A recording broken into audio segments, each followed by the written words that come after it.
Quand on attend le résultat d'un concours, mieux vaut s'occuper l'esprit. Il faut bien arroser parce que là on est en plein soleil là, cette année. Et vérifier que la candidate se porte bien.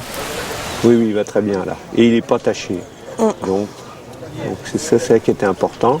Ce matin, il y avait des gens intéressés par le lys de Bolivie et on a dit non, on attend le résultat du prix avant de savoir si on va se séparer de nos plantes ou pas. À l'intérieur du château, le jury des plantes de serre délibère.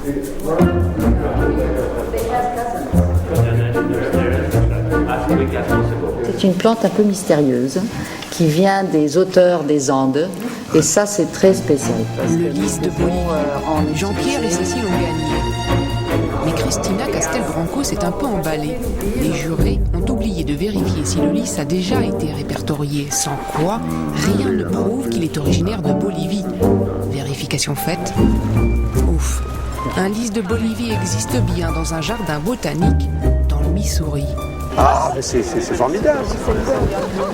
C'est formidable. Nous allons revivre l'aventure de 2007. Formidable. Et finalement, vous y croyez? Ah, j'y croyais un petit peu. J'y croyais un petit peu beaucoup. Oui, je pensais que cette fleur est originale, donc ça pouvait plaire ici. Le deuxième jury de course est très farceur. Il nous invite aux délibérations. Puis quand on est là, joue les cachotiers. Ça y est, c'est tranché. Et on peut savoir qui a gagné? Ah non, vous saurez tout à l'heure à la remise des prix. Pour l'instant, c'est secret. En même temps, si on veut le savoir, c'est pas très compliqué. Il suffit de pister ces deux messagers. Excusez-moi, vous êtes Jardin du Morvan, c'est bien ça? Oui. Alors on vient chercher donc deux plantes pour les mérites. Le Polygonatum vertici rubro. Oui, et la seconde donc c'est le Homunculus acontophilius floreplena. C'est la petite renoncule des Huguenots. C'est plus joli quand on dit comme ça. C'est vrai, oui. Le concept du jardin sauvage qui s'est fait sa place tout seul dans le béton paraît abstrait pour Véronique et Joël Papillon. C'est un jardin de chantier. Oui, ça fait jardin de chantier, oui, on a l'impression. Oui, les échafaudages, là. Oui. Et tu crois qu'elles vont pouvoir vivre les plantes, là, dans du béton, comme ça? D'ailleurs, là, en ville, elles vont se faire piétiner, les pauvres plantes, là. Là, tu vois, t'as failli monter dessus. Le béton, c'est pour... Parce que là, c'est du... Oui, mais là, bon, c'est vraiment du béton. Oui, mais en dessous, tu as... De la terre. De la terre. Puis là, ça tape, c'est trop blanc, je trouve que... Non, tu ne trouves pas? Avec le soleil? Ils ont voulu faire avec la couleur du béton, un peu. La couleur du béton, blanc, gris. C'est pas fait pour moi.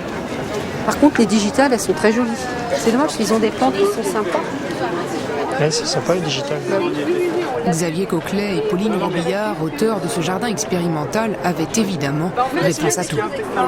Là, on n'est que dans des espèces qui se plaisent justement dans des situations comme ça. Et si elles poussent, c'est bien qu'elles s'y plaisent et que le substrat leur convient pour qu'elles puissent pousser et s'épanouir.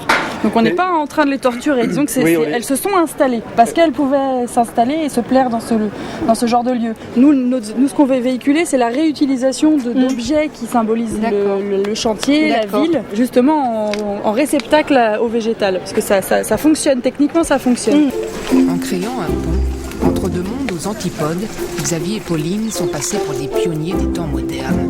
Mérite pour Rosa, Jardin de Grandville. À Courson, on veut bien innover, à condition de respecter les traditions. Si on a gagné un mérite... Alors, un mérite pour Ipeastrum. On a le droit à son diplôme offert par Hélène. Bravo.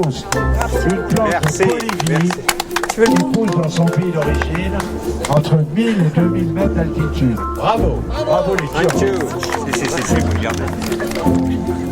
Alors, qu'est-ce que ça fait? Ah, le stress. Ça fait chaud au cœur. Un mérite. Dans ce bourdonnement incessant, le jardinier finit toujours par trouver celle qui donne envie de se lever dès l'aube. Celle dont on ne saurait dire si elle est belle.